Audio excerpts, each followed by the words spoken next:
حضرت صلی اللہ علیہ وآلہ وسلم پر وحی کا ابتدائی دور اچھے سچے پاکیزہ خوابوں سے شروع ہوا۔ آپ خواب میں جو کچھ دیکھتے وہ صبح کی روشنی کی طرح صحیح اور سچا ثابت ہوتا۔ پھر من جانب قدرت آپ تنہائی پسند ہو گئے اور آپ نے غار حرا میں خلوت نشینی اختیار فرمائی اور کئی دن اور رات وہاں مسلسل عبادت اور یاد الہی و ذکر میں مشغول رہنے لگے۔ جب تک گھر آنے کو دل نہ چاہتا توشہ ہمراہ لیے ہوئے وہاں رہتے۔ توشہ ختم ہونے پر ہی اہلیہ محترمہ حضرت خدیجہ رضی اللہ تعالی عنہا کے پاس تشریف لاتے اور کچھ توشہ ہمراہ لے کر پھر وہاں جا کر خلوت گزین ہو جاتے۔ یہی طریقہ جاری رہا یہاں تک کہ آپ پر حق منکشف ہو گیا اور آپ غار حرا ہی میں قیام پذیر تھے کہ اچانک حضرت جبرائیل علیہ السلام آپ کے پاس حاضر ہوئے اور کہنے لگے کہ اے محمد پڑھو۔ آپ فرماتے ہیں کہ میں نے کہا کہ میں پڑھنا نہیں جانتا۔ آپ صلی اللہ علیہ وسلم فرماتے ہیں کہ فرشتے نے مجھے پکڑ کر اتنے زور سے بھینچا کہ میری طاقت جواب دے گئی۔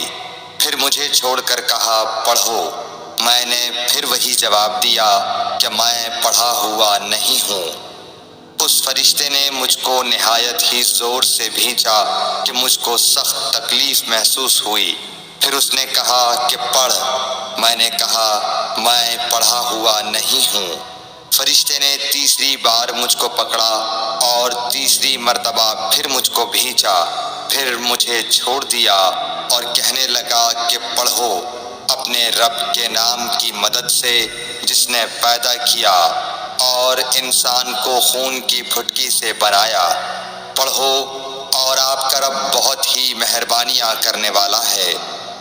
بس یہی آیتیں آپ حضرت جبرائیل علیہ السلام سے سن کر اس حال میں غار حرا سے واپس ہوئے کہ آپ کا دل اس انوکھے واقعے سے کانپ رہا تھا۔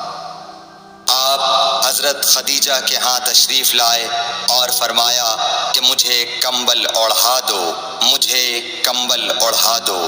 لوگوں نے آپ کو کمبل اوڑھا دیا۔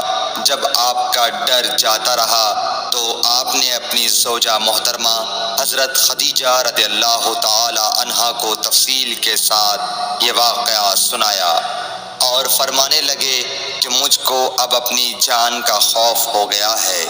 آپ کی اہلیہ محترمہ حضرت خدیجہ رضی اللہ تعالی عنہا نے آپ کی ڈھارس بندھائی اور کہا کہ آپ کا خیال صحیح نہیں ہے۔ اللہ کی قسم آپ کو اللہ کبھی رسوا نہیں کرے گا۔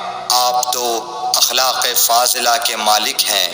آپ تو کنبہ پرور ہیں، بے کسوں کا بوجھ اپنے سر پر رکھتے ہیں، مفلسوں کے لیے آپ کماتے ہیں، مہمان نوازی میں آپ بے مثال ہیں اور مشکل وقت میں آپ امر حق کا ساتھ دیتے ہیں۔ ایسے اوصاف حسنہ والا انسان یوں بے وقت ذلت و خواری کی موت نہیں پا سکتا۔ پھر مزید تسلی کے لیے حضرت خدیجہ رضی اللہ تعالی عنہا آپ کو ورقہ بن نوفل کے پاس لے گئیں جو ان کے چچا زاد بھائی تھے اور زمانہ جاہلیت میں نصرانی مذہب اختیار کر چکے تھے اور عبرانی زبان کے کاتب تھے۔ چنانچہ انجیل کو بھی حسب منشائے خداوندی عبرانی زبان میں لکھا کرتے تھے۔ انجیل سریانی زبان میں نازل ہوئی تھی، پھر اس کا ترجمہ عبرانی زبان میں ہوا۔ ورقہ اسی کو لکھتے تھے۔ وہ بہت بوڑھے ہو گئے تھے، یہاں تک کہ ان کی بینائی بھی رخصت ہو چکی تھی۔ حضرت خدیجہ رضی اللہ تعالی عنہا نے ان کے سامنے آپ کے حالات بیان کیے اور کہا کہ اے چچا زاد بھائی، اپنے بھتیجے محمد صلی اللہ علیہ وسلم کی زبانی ذرا ان کی کیفیت سن لیجئے۔ وہ بولے کہ بھتیجے آپ نے جو کچھ دیکھا ہے اس کی تفصیل سناؤ۔ چنانچہ آپ صلی اللہ علیہ وآلہ وسلم نے از اول تا آخر پورا واقعہ سنایا، جسے سن کر ورقہ بے اختیار ہو کر بول اٹھے کہ یہ تو وہی ناموس معزز رازدان فرشتہ ہے جسے اللہ نے حضرت موسیٰ علیہ السلام پر وحی دے کر بھیجا تھا۔ کاش میں آپ کے اس عہد نبوت کے شروع ہونے پر جواں عمر ہوتا، کاش میں اس وقت تک زندہ رہتا جب کہ آپ کی قوم آپ کو اس شہر سے نکال دے گی۔ رسول کریم صلی اللہ علیہ وآلہ وسلم نے یہ سن کر تعجب سے پوچھا کہ کیا وہ لوگ مجھ کو نکال دیں گے، حالانکہ میں تو ان میں صادق و امین و مقبول ہوں؟ ورقہ بولا، ہاں یہ سب کچھ سچ ہے، مگر جو شخص بھی آپ کی طرح امر حق لے کر آیا لوگ اس کے دشمن ہی ہو گئے ہیں۔ اگر مجھے آپ کی نبوت کا وہ زمانہ مل جائے تو میں آپ کی پوری مدد کروں گا، مگر ورقہ کچھ دنوں کے بعد انتقال کر گئے، پھر کچھ عرصے تک وحی کی آمد موقوف رہی۔ صحیح بخاری حدیث نمبر 3۔